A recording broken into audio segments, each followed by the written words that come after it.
Thank you all, and thank you, Reverend Michael, for the opportunity to speak. My name is Jesse Rojo. I am the Northside organizer for Community Renewal Society, a faith-based organization that for 136 years has looked to strengthen congregations and develop faith leaders. For 136 years, we have stood at the front line of the battle against racism and poverty. For 136 years, we have looked to place faith at the center of justice, and in doing so, create a more beloved community for all of God's children. But before I speak about my work, I want to take a moment to speak about how I got here in my life, got here to this point where I'm able to do these things. I grew up in a small town in Oregon, a son of immigrants and a child of poverty. I knew the hatred that lied behind racism, just like I know the fear that lies behind poverty. I know what it is to lay in bed at night not knowing if that roof over your head would be there the next month. I know what it is to watch day after day as your parents sacrifice everything to still not be sure if they'll make it. I know what it is to be hopeless. But things changed when I was 14. When I was 14 years old, my father asked me to go to work with him. And my father owns a small car dealership, so going to work meant going to a car auction. That's pretty exciting for a 14-year-old boy. And I remember outside of the very early wake-up, the day was perfect. We showed up, and my father instantly got to work, started running around and checking every car, making sure that he would get the best deal and make the best bid possible. It was amazing. I got to meet all my father's friends, and they would tell me that they've never met someone who was more hardworking, that I should be proud, and I was proud. In that moment, my father was Superman. Then the auction started, and everything changed. These men in fancy suits, these men who hadn't been there the whole day, who hadn't inspected any cars, hadn't even done any work, showed up. And they changed everything because they got to just throw money like it was nothing. I later found out these were the corporate men, Toyota and Honda, and that they didn't need to inspect the cars. They didn't need to make sure they would make the best bid possible. No, they could just throw money and make it so that everyone's hard work was worth nothing, so that my father's work was worth nothing. And as the auction happened, and as my father lost time and time again, as I saw this look of defeat in his eyes, this look of hopelessness, I was awakened. It was in that moment when I realized that the world is not just stacked in favor of the rich and powerful. It is made specifically so the rich and powerful can prey on the rest of us. And it was that injustice that I realized that made me know that I had to awaken the leader within me, and that man within me had to stand for justice. That every day I had to walk a path of justice, a path where I helped as many people as I could every single moment. And since that day, I've tried to do that. As an organizer with Community Renewal Society, I get to work to create police accountability in Chicago. I get to be part of a statewide coalition that restores rights and opportunities for the formerly incarcerated. I get to work to prevent gun violence by passing the Gun Dealer Licensing Act and making it so that people selling guns are licensed just like people cutting our hair or serving our food. I get to stand for a common good, and it's amazing. Because every day as I lay in bed, I get to be proud of the work I've done. I get to be proud of those who I worked with. I consider myself blessed because day by day I am a witness to such beautiful things. I'm a witness to great leaders in communities just like this who stand up to protect their neighbor, but not just the neighbor across the street, no. The neighbor in the sense that that small child in the south side, that single mother in the west side is their child and their sister, and that they are their keeper. I'm blessed because I get to see great communities separated by so much, different in so many ways, come together for a common good, fueled by a common desire to do good. I am blessed because I get to witness the hope of tomorrow. But I also know that that tomorrow, that world of justice will not come unless more people are awakened, unless more people see the leader within them, within each of you. And unless they stand up, stand together, and stand for justice, only then will justice come. Only when we have faith in something greater than ourselves, but also faith in ourselves, faith in our compassion, faith in our capacity to do good, only then will justice come.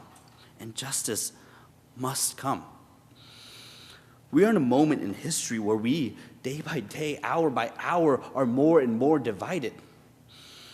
A point in time where we are defined not by our ideas, our actions, but by the color of our skin, where our potential is measured not by our talents or our abilities, but by the zip code we were born in and the community we grow up in. We are in a place where we need justice more than ever.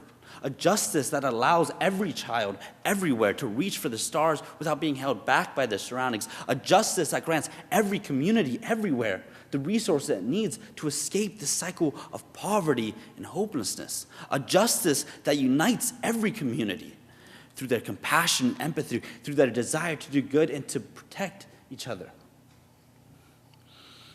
We need this justice now more than ever, and yet we are divided. We are divided by the color of our skin. We are divided by our socioeconomic classes. We are divided by our fear. As we walk towards a tomorrow where technology brings us ever closer, we shove each other away. We are told to clothe ourselves with compassion, kindness, humility, gentleness, and patience, and yet people in small towns and big cities on the West Coast to the East Coast, people everywhere do not take these words in their heart. They do not listen to this message. We are told to bear with each other, to forgive one another, and yet people everywhere turn their backs on one another. The worst part is that people do not do this because they are bad. No. People do this because of this illusion of division that is taught to us by a system that says that anyone who is different is your enemy. A political system that says that if you think differently, if you look differently, if you live in a different community, you are my enemy. But people are not the enemy. We are not the enemy. No. The enemy is in our streets and our countryside. The enemy is in our towns and our communities. The enemy is a poverty that robs from families. The enemy is a hopelessness that squashes dreams, a injustice that is fed by a division in a time where we need unity. I spoke earlier about the hope of tomorrow. And despite everything that is happening today, despite all the divisions, despite all the chaos, despite all the violence, I still believe in that hope. I still believe in great leaders who stand up to protect others. And I believe in this because I remember those moments when I was a child where hope was so hard to hold on to. I remember reading about the lessons of justice's history, reading about the Underground Railroad and the sacrifices that were made in the name of freedom, reading about the American Civil War, not just the lives that were lost, but the lives that were saved, reading about the great Reverend Martin Luther King Jr. and so many like him who marched on Washington and marched for a dream of equality that I believe in, a dream that I believe in because of those who fight for it.